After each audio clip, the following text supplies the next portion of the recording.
Nama aku Torik. Sejak kecil, aku mempunyai kekurangan di penglihatan yang mengharuskanku memakai kacamata. Namun untukku, kadang merasa tidak nyaman. Jadi kadang, aku juga tidak memakai kacamata itu. Meskipun aku sering merasa kewalahan sendiri. Apalagi ketika sudah malam hari. Aku tinggal di daerah Pamengpek, Kabupaten Bandung. Dan malam hari ini, aku memberanikan diri untuk membagikan pengalaman seramku di Nightmare Site. Ada kaitannya dengan kekuranganku itu.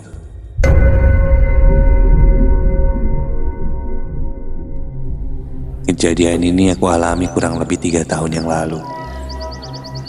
Tepatnya ketika aku sedang melaksanakan kegiatan study tour bersama teman-teman sekolahku. Hari itu aku ingat, hari Kamis di malam Jumat. Sekitar jam 6 pagi, kami semua murid jurusan farmasi di salah satu SMK swasta di Bandung berkumpul di lapangan sekolah untuk menunggu keberangkatan untuk melaksanakan kegiatan study tour. Setelah berdoa bersama dan menunggu pembagian tempat duduk, kami sarapan sambil diberi pengarahan dari guru pembimbing. Setelah itu, kami pun menaiki bis dan siap untuk berangkat.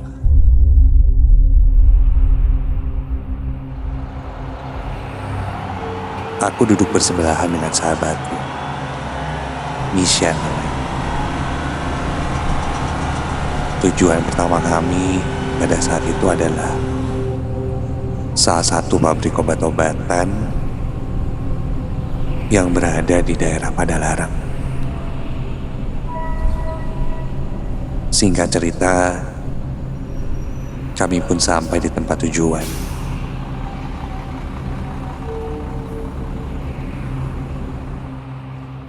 Turun dari bis, lalu dibagi kelompok, dan dibagi tugas juga oleh guru pembimbing. Aku satu kelompok dengan ketiga temanku. Ada Adi, Mizan, dan Wildan. Kami lalu berkeliling sambil mengisi setiap soal dari guru pembimbing.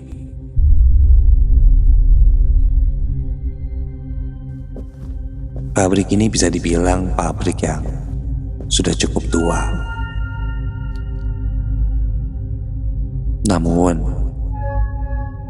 karena masih ada yang bekerja, jadi suasananya terawat. Gedung-gedungnya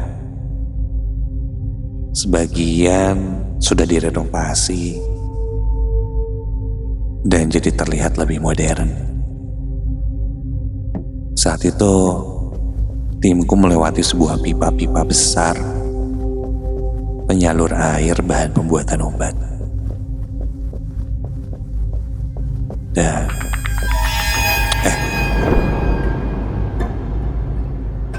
dari kejauhan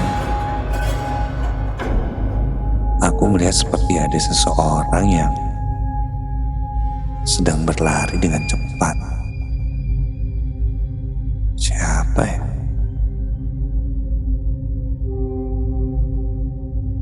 Aku sedikit aneh melihat itu karena seingatku yang tiba di sana baru kelompokku saja. Tidak ada kelompok yang lain.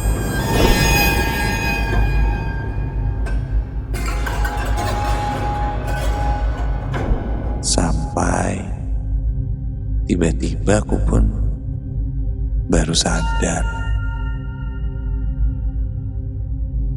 bahwa salah satu temanku Wildan tidak ada.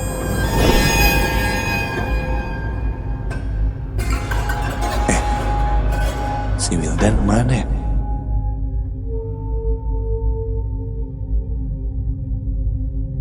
Begitu tanyaku pada Adi dan Mizan, teman satu kelompokku. Mereka pun baru sadar bahwa Wildan tidak ada. Dan memang sejak tadi Wildan berjalan paling belakang. Sehingga ketika dia hilang, kita tidak terlalu menyadarinya. Kami menyusuri lagi beberapa tempat yang sempat kami datangi, berusaha mencari Wildan.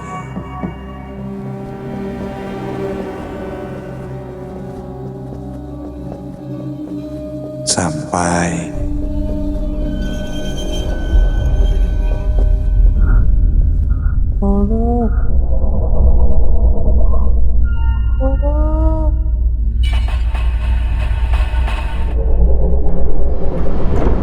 samar ku dengar seperti ada suara pipa yang dipukul-pukul cukup kencang. Dan terdengar juga suara seperti orang teriak minta tolong. Kalian dengar kan? Ada suara orang teriak-teriak minta tolong. Dengar kan? Namun kedua temanku yang lainnya sepertinya tidak mendengar apa-apa. Aku pun mencoba mencari asal suara itu sambil mencari Will dan temanku. Takutnya dia nyasar dan yang ku dengar tadi mungkin suara Will dan yang minta tolong.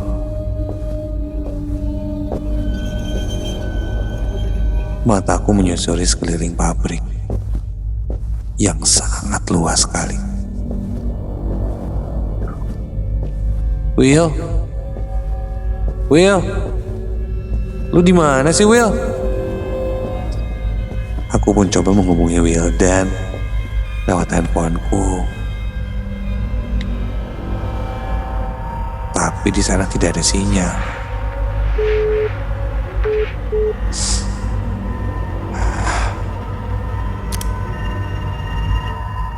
Kami terus berputar berkeliling di setiap sudut ruangan pabrik yang kita lewati. Tapi Wildan tetap tidak ada. Akhirnya kami pun berhenti sejenak di sebuah taman yang berada di area luar di sudut ruangan pabrik ini. Di taman itu ada banyak pepohonan, dan salah satunya yang paling mencolok perhatianku adalah sebuah pohon beringin yang sangat besar. Sangat mencolok karena ketika berada di taman itu, pasti yang pertama kali terlihat adalah pohon beringin besar itu.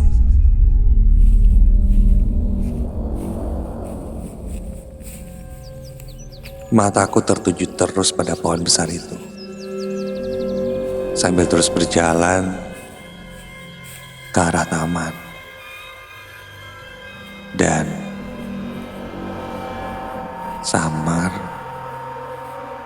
gue lihat di antara batang pohon beringin itu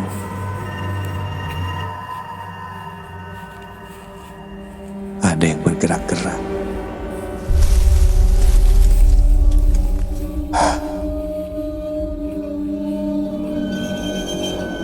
Sepertinya hanya angin. Dan ketika kulihat lagi, di bawah pohon beringin itu. Loh, itu kan si Wildan. Iya,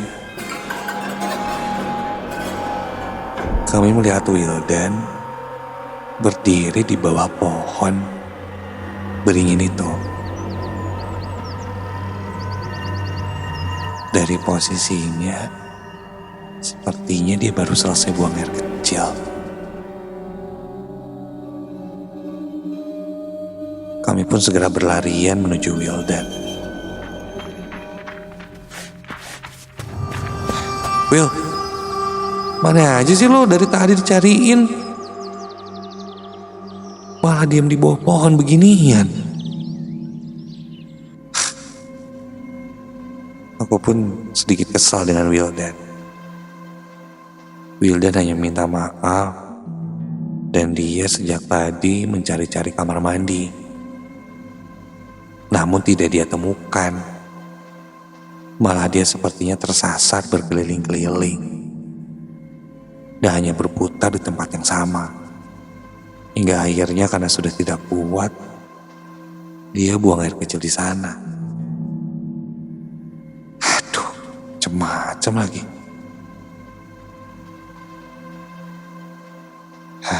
Yaudah ya, cabut yuk. Kulihat langit lama-kelamaan sudah mulai gelap. Dan ketika itu jam menunjukkan jam 5:30 sore menuju maghrib. Kami lanjut berkeliling pabrik untuk menyelesaikan tugas. Sampai tak terasa, akhirnya kami pun selesai. Dan bergegas menuju ke arah pembimbing kami yang berada di depan untuk mengumpulkan tugas. Namun, ketika baru saja akan kembali ke depan,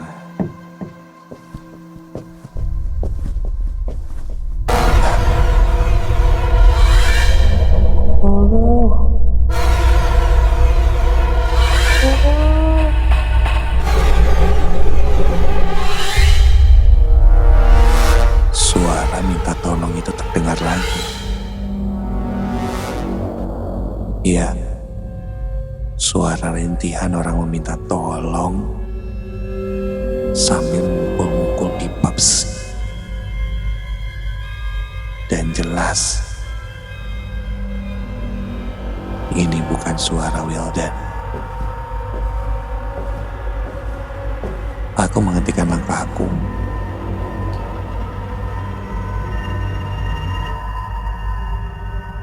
Teman-temanku melihat wajahku dengan penuh rasa heran. Kenapa tiba-tiba aku berhenti dan seperti mendengar sesuatu. Dengan lantang aku berkata pada temanku bahwa aku mendengar suara orang yang meminta tolong sambil mukul-mukul pipa.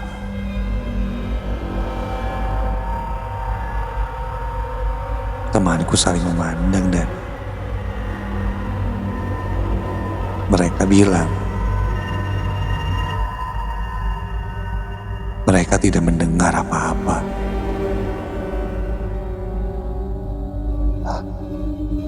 Bulu kuduku berdiri merinding saat itu. Aku coba fokuskan pandanganku. Ku dengar lagi dengan seksama. Dan masih terdengar olehku suara pipa yang dipukul itu.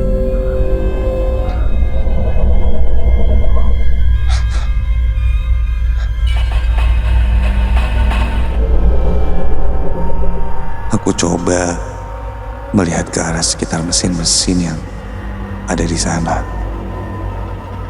Dan juga pipa-pipa yang memang sangat banyak di daerah pabrik itu. Namun jelas, dari pandanganku aku tidak bisa melihat apa-apa. Hingga samar, suara itu pun memudar dan Fokusku teralihkan oleh teman-temanku yang segera menarikku keluar dari ruang pabrik itu. Kami pun bergegas berjalan ke depan dan langsung bertemu guru pembimbing. Kami pun memberikan tugas dan tanpa basa-basi langsung naik ke atas bis.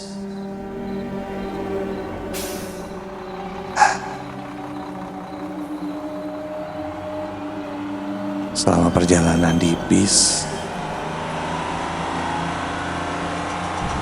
aku hanya bisa diam. Aku masih penasaran dengan suara itu yang masih mengganggu pikiranku.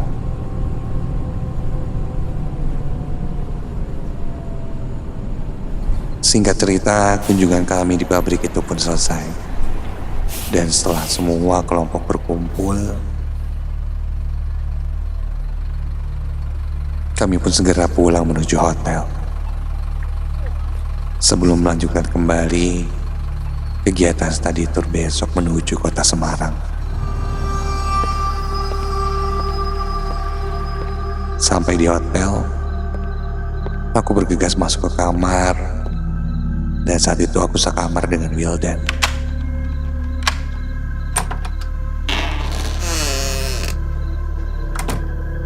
Setelah menyimpan tas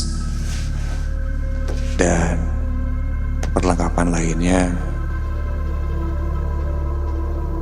Wildan mengajakku untuk main keluar. Katanya sih cari udara segar, sekalian beli oleh-oleh. Namun ketika itu entah kenapa aku cukup malas dan memilih untuk tinggal di kamar saja.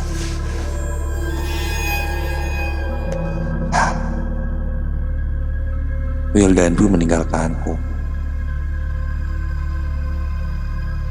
Sambil menunggu yang lain, setelah bersih-bersih, menyalakan TV dan mencoba tiduran sambil menunggu terlelap. Kulepaskan kacamataku dan kusimpan di dekat meja tidur.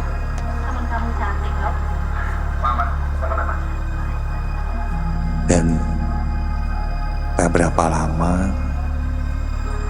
ada yang mengetuk pintu kamar.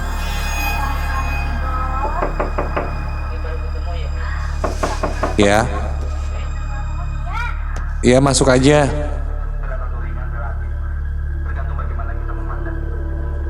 Gue pikir itu mungkin Wildan. Dia kan punya kunci cadangan. Ngapain harus ketok ya? Namun ketukan itu tidak berhenti. Terus terdengar dan terus terdengar. Dan Will, elah, masuk aja kali. Aku pun beranjak ke arah pintu. Ketika membuka pintu,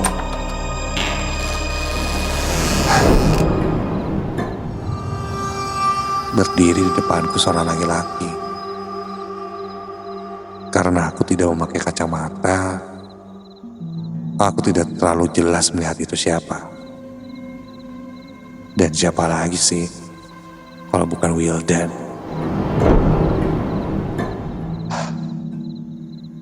Langsung masuk aja kali, Will. Pakai ngetok-ngetok segala.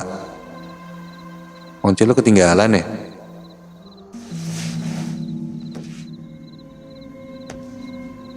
Dari raut wajahnya yang terlihat buram, aku bisa lihat dia tertawa, tersenyum. Wildan pun masuk dan duduk di atas tempat tidur. Aku pun duduk di sebelahnya.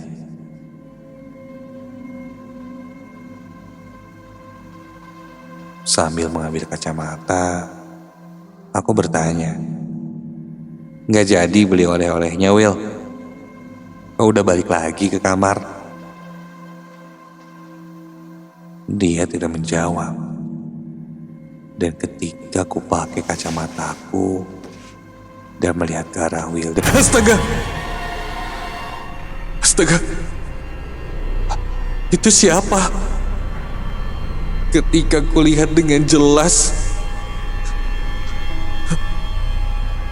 dengan kacamataku, yang duduk di sebelahku itu bukanlah Wildan, tapi sosok seorang perempuan. Seorang perempuan memakai baju serba hitam dengan rambutnya yang panjang dan sekujur kulitnya pun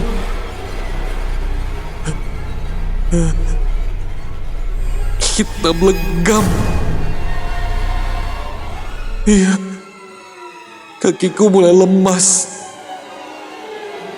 Mata wanita itu membelalak berwarna merah. Dia pun terlihat membawa sebuah tongkat dan memukul-mukulnya ke lantai.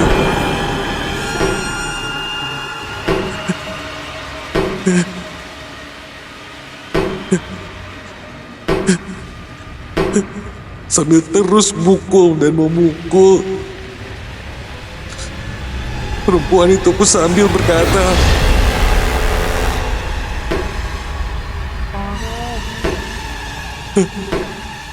iya, rintihan meminta tolong ini tidak asing bagiku. Ini suara yang sama seperti yang kudengar di pabrik.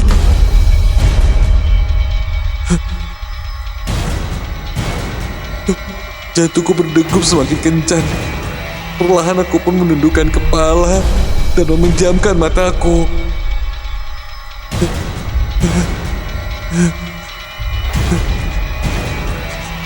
Aku berdoa di dalam hati. Suara ketukan tongkatnya di lantai masih terdengar.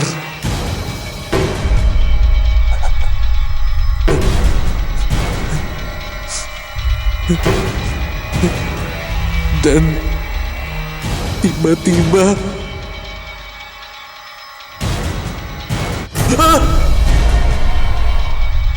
ada sebuah tangan yang memegang pundakku.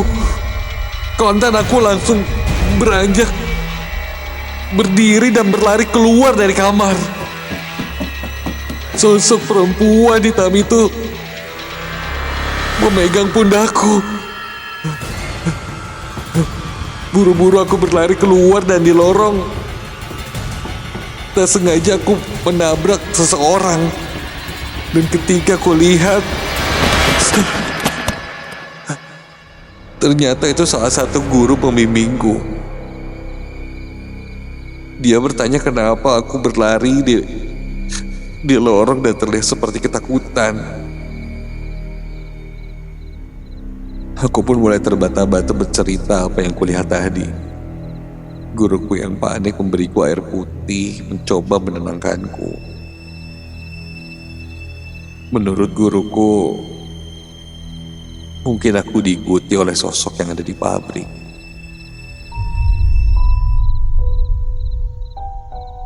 Entah kenapa mengikutiku, bisa jadi dia merasa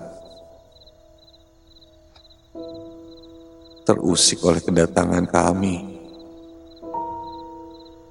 Atau mungkin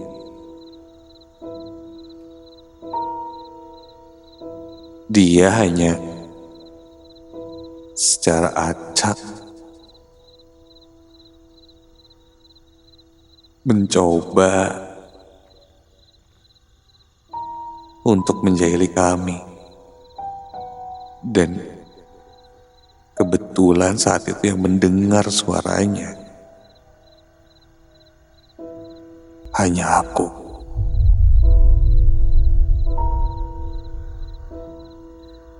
Sehingga sosok itu datang padaku.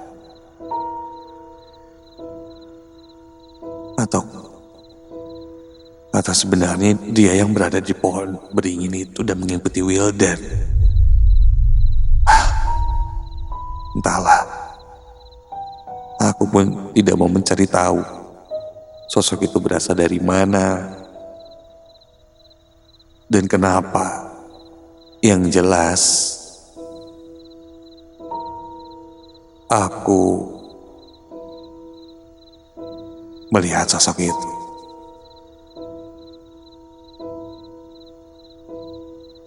Sosok seorang perempuan. Bukan kuntilanak. Tapi ini serba hitam. Sampai ke tangan dan wajahnya. Dan matanya yang merah. Benar-benar bahkan selalu menjadi mimpi burukku sebelum tidur. Sampai saat ini.